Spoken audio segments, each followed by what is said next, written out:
मेरा नाम अमित है और मैं पेशे से एक बिजनेसमैन हूँ। मुझे अब भी याद है कि एक क्रीपी इंसिडेंट जो मैं आपके साथ शेयर करने जा रहा हूँ, ये मेरे साथ 2 साल पहले घटा था। मैंने उन दिनों अपना नया ट्रांसपोर्ट का बिज़नेस स्टार्ट करा था, इसलिए मेरे पास ज़्यादा एम्प्लॉयज़ भी नहीं थे। मैं अकेला ही ये काम कर रहा था।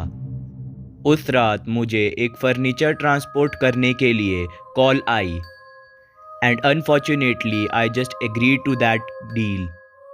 जिधर मुझे फर्नीचर लेके जाना था वो जगह मेरे शहर से काफ़ी दूर थी, पर मुझे इस काम के लिए काफ़ी मोटा पैसा मिल रहा था, इसलिए मैंने इस डील के लिए बिल्कुल भी मना नहीं किया।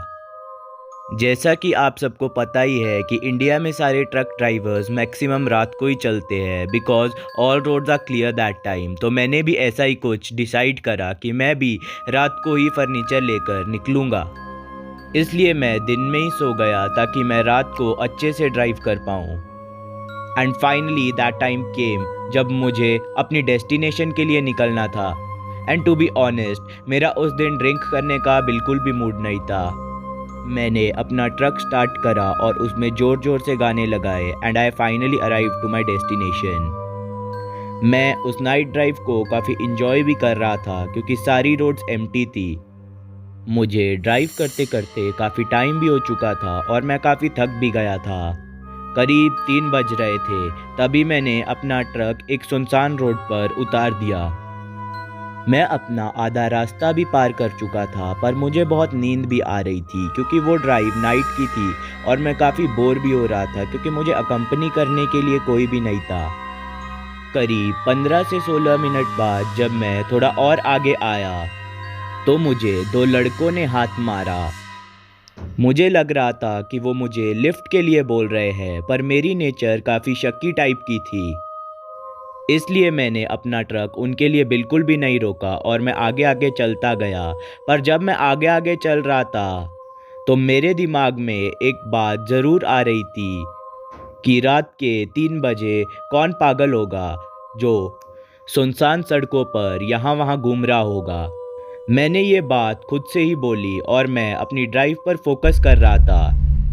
नींद की वजह से मैंने अपनी गाड़ी भी काफ़ी स्लो कर दी थी, लेकिन सडनली जब मैंने अपने बैक मिरर पर देखा तो जिन 2 लड़कों ने मुझे वहाँ पर लिफ्ट के लिए हाथ मारा था, वही 2 लड़के मेरी बैक सीट पर बैठे हुए थे। टू बी ऑनेस्ट, मैं बहुत डर चुका था, मेरी हालत एकदम टाइट हो चुकी थी। मुझे समझ नहीं आ रहा था कि मैं क्या करूं। मैं उन 2 लड़कों को देखकर काफ़ी आश्चर्यचकित भी हो गया था। बस जो मैं कर पाया, मैंने अपने ट्रक के गाने और भी ज़ोर ज़ोर से लगा दिए और मैं अपनी ड्राइव पर फोकस करता गया। हाँ, ये बात सच है कि मैंने ट्रक को काफ़ी ओवर स्पीड भी कर दिया था और ये सब मुझसे मेरा डर करवा रहा था। सडनली मुझे मेरे ट्रक में काफ़ी गर्मी भी महसूस होने लगी। हालांकि मैंने अपने ट्रक में एसी लगाया हुआ था, पर मुझे सडनली ऐसी फीलिंग भी आने लगी जैसे कोई मेरे साथ ही बैठा हुआ हो। मैं बहुत डर चुका था, वो रोड भी सुनसान था, मैं कुछ ना कर पाया। The thing what I can do was, मैंने अपने ही मन में भगवान का नाम लेना शुरू कर दिया और अपनी ड्राइव पर फोकस करता गया। जैसे ही मैंने अपने मन में भगवान का नाम लेना शुरू किया, मेरा ट्रक अपने आप ही काफ़ी झटके से रुक गया और जब मैंने वापस बैक मिरर पर देखा तो वहाँ पर कुछ भी नहीं था। मुझे इतना तो पता चल चुका था कि मेरे साथ छल हो रहा है। मैंने अपने ट्रक की स्पीड बहुत ही ज़्यादा रखी जब तक सुबह के 8 नहीं बज चुके थे। जब मैं थोड़ा शहर जैसे इलाके पे पहुंचा तो मैंने अपने ट्रक की स्पीड स्लो करी। एक जगह अपना ट्रक भी खड़ा किया और वहाँ पर अपना मुंह हाथ भी धोया और काफ़ी सारा पानी भी पिया। मैं बहुत डर चुका था, पर मैं किसी से कुछ कह ना पाया क्योंकि सब यही सोचते कि मैं एक ट्रक ड्राइवर हूँ और शायद मैंने ड्रिंक भी की हुई है, तो इसलिए मैं कुछ ना कह पाया। फाइनली मैं अपनी डेस्टिनेशन पर पहुँच चुका था। मैं वहाँ पर काफ़ी डरा सहमा हुआ था। जिनके यहाँ मैं फर्नीचर लेकर गया था वो मुझे भांप भी चुके थे। उन्होंने मुझसे पूछा कि क्या हुआ, पर मेरी जीभ काफ़ी लड़खड़ा रही थी। जिनके घर मैं फर्नीचर लेकर गया हुआ था, उन्होंने मेरे लिए पानी लाया और साथ में मुझे भगवान के मंदिर से फूल भी ला कर दिए। तभी मैंने उनको अपने साथ घटा सारा इंसिडेंट बताया। जब उन्होंने ये इंसिडेंट सुना तो उस रात मुझे ये पता चला कि जिस सुनसान रास्ते पर मैं था उस पर करीब 2-3 दिन पहले ही एक एक्सीडेंट हुआ था, जिसमें अजय और विजय नाम के 2 लड़के मर चुके थे और वो दोनों रियल भाई थे।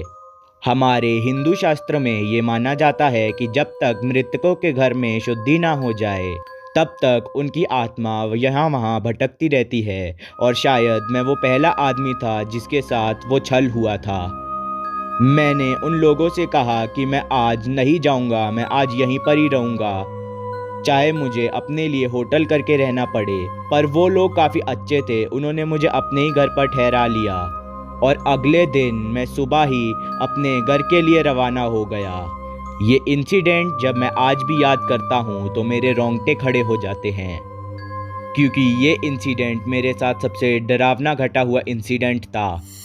उसके बाद से मैं कभी भी ट्रक नाइट में नहीं लेकर गया और अब मैं कभी भी नाइट ड्राइविंग को प्रेफर भी नहीं करूँगा। तो आज के लिए दोस्तों इतना ही। Thank you. मेरे चैनल को लाइक कीजिए, कमेंट कीजिए, शेयर कीजिए एंड सब्सक्राइब कीजिए। Till the time, good bye.